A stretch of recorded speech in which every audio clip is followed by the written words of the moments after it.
Olá a todos, nós vamos dar início à gravação das nossas aulas da disciplina de Sistemas Elétricos de Potência. Eu me chamo Danilo, sou engenheiro eletricista e vou estar com vocês aqui no desenrolar dessa disciplina. Bem, de início nós vamos conhecer um pouco sobre o sistema elétrico de potência, que é um conjunto constituído por centrais elétricas de geração, subestações e linhas de transmissão, e também redes de distribuições que estejam interligadas eletricamente entre si.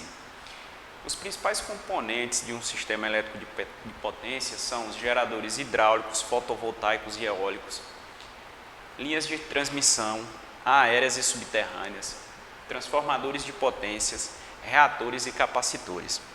E no desenrolar das aulas nós vamos estudar um pouco mais sobre cada um deles. E dentro do sistema elétrico de potência, nós podemos definir assim de maneira mais genérica três grandes processos que são importantes que nós conhecemos. O primeiro deles é a geração de energia elétrica. A geração de energia elétrica ela é responsável pela conversão da energia primária, que seria a energia fotovoltaica, a energia potencial dos reservatórios, a energia térmica e a energia dos ventos, no caso da energia eólica. O setor de geração ele vai ser responsável por fazer essa conversão da energia primária na energia elétrica, certo? Existe um órgão responsável por manter a operação de todo um sistema elétrico, desde a geração até a transmissão. Esse órgão é conhecido como o Operador Nacional do Sistema, ou ONS, certo? E ele, na parte da geração, ele é responsável pelo despacho de carga, onde ele vai buscar otimizar o despacho da geração, procurando sempre um melhor custo-benefício. A matriz elétrica brasileira, a matriz de geração elétrica brasileira, ela é predominantemente renovável. A energia com mais representatividade dentro da nossa matriz energética é a energia hídrica. A eólica e solar, elas vêm ganhando bastante destaque, principalmente de maneira relativa quando comparada com as demais. O crescimento dessas duas tem se destacado bastante nos últimos anos. Outro grande processo que envolve o sistema elétrico de potência é o sistema de transmissão de energia elétrica.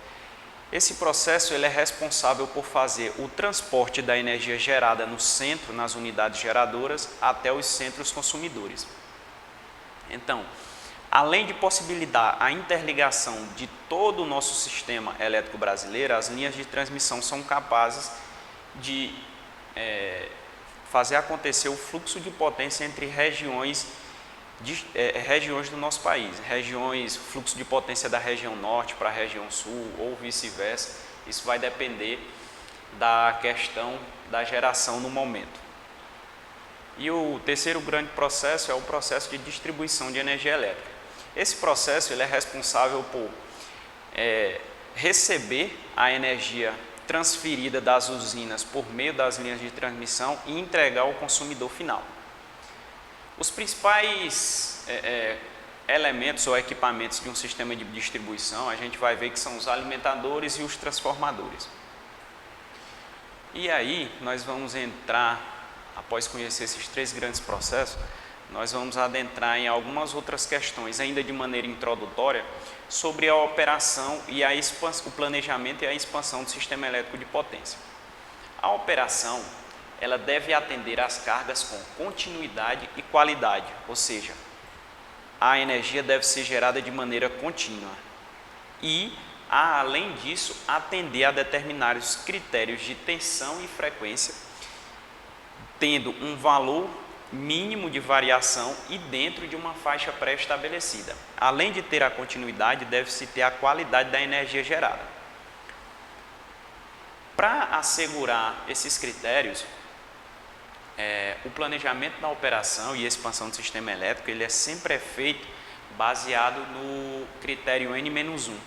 Isso significa você ter no mínimo um equipamento de reserva e pronto para funcionar dentro de cada instalação, porque a retirada ou a quebra de um equipamento com outro de reserva você consegue manter os critérios de continuidade e de qualidade de energia. Além disso, para a operação, é necessário conhecer as várias condições de operação do sistema. As condições de carga são extremamente importantes, condição máxima, intermediária e leve, ou mínima. É necessário conhecer as três para que, a partir disso, nós possamos traçar uma curva de carga diária e ao longo de um ano, para que a gente possa fazer o planejamento da operação a médio e longo prazo e também o planejamento da expansão do sistema elétrico. Outro ponto importante é o conhecimento das características elétricas e mecânicas dos diversos componentes do sistema.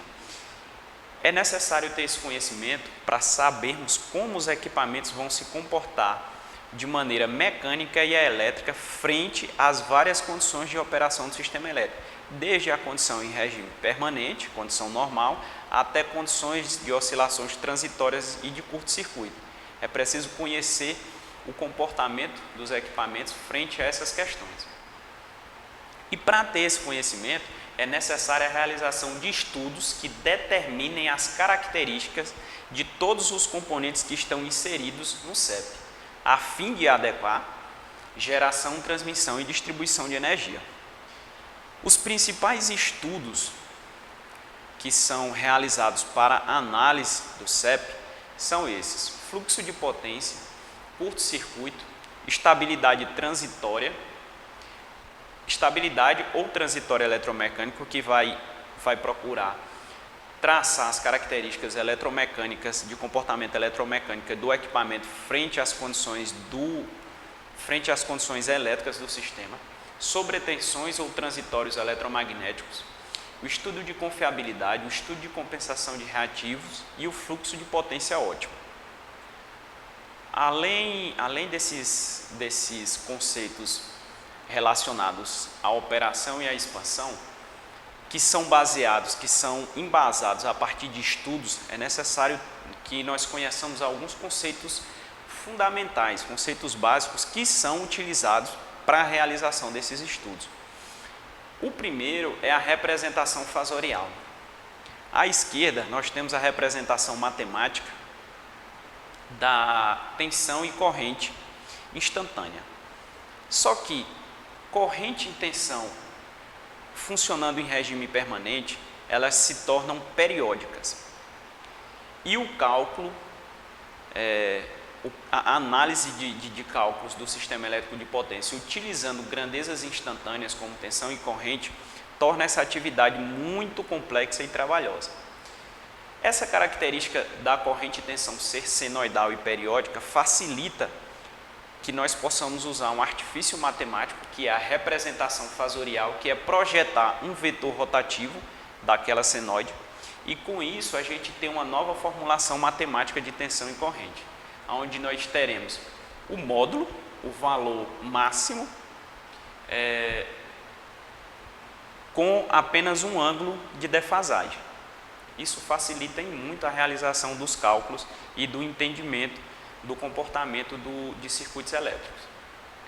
E aí, além de tensão e corrente, nós temos outros conceitos que são importantes que nós conhecemos, que é o conceito de impedância. A impedância, ela é uma característica intrínseca do material, que é a capacidade do material se opor à passagem da corrente elétrica. Mas, de maneira matemática, nós podemos representar a impedância como tensão dividido por corrente.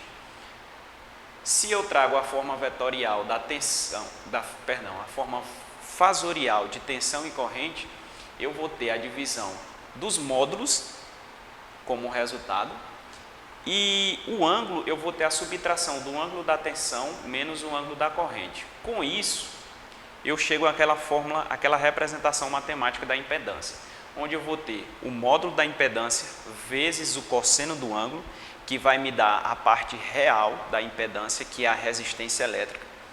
E eu tenho o módulo da impedância vezes o seno do ângulo, que vai me dar a parte imaginária da impedância, que seria a minha reatância, seja ela capacitiva ou indutiva.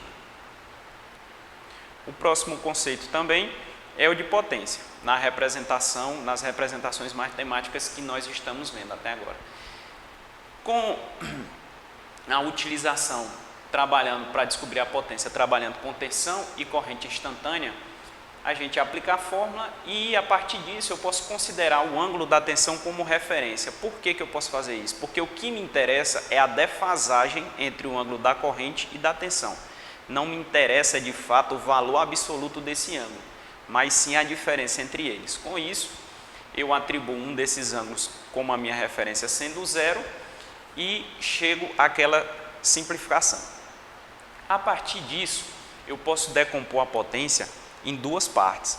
Aqui vai trabalhar com o módulo, o valor de tensão e corrente e com o cosseno do ângulo, que vai me dar a potência ativa, e a outra que vai trabalhar com o seno do ângulo, que vai me dar a minha potência reativa. Quando eu trago isso para as representações fasoriais, eu vou ter que a minha potência complexa é tensão vezes corrente, que vai ter unidade de medida volt-ampere, e eu terei minha potência ativa, onde eu terei tensão vezes corrente vezes o cosseno do ângulo, e potência reativa, onde eu terei tensão, corrente vezes o seno do ângulo, onde eu terei a minha potência reativa, que é o meu VAR. E com isso, mais uma representação muito famosa e conhecida é a do triângulo das potências, onde eu tenho uma representação de vetor da potência aparente, que é a soma vetorial da potência ativa com a potência reativa, certo? Essa foi a nossa primeira aula, onde nós tratamos de alguns conceitos introdutórios, tanto conceitos matemáticos como conceitos das características de cada equipamento. Nas próximas aulas nós vamos nos aprofundar mais ainda nessas questões, certo? Obrigado.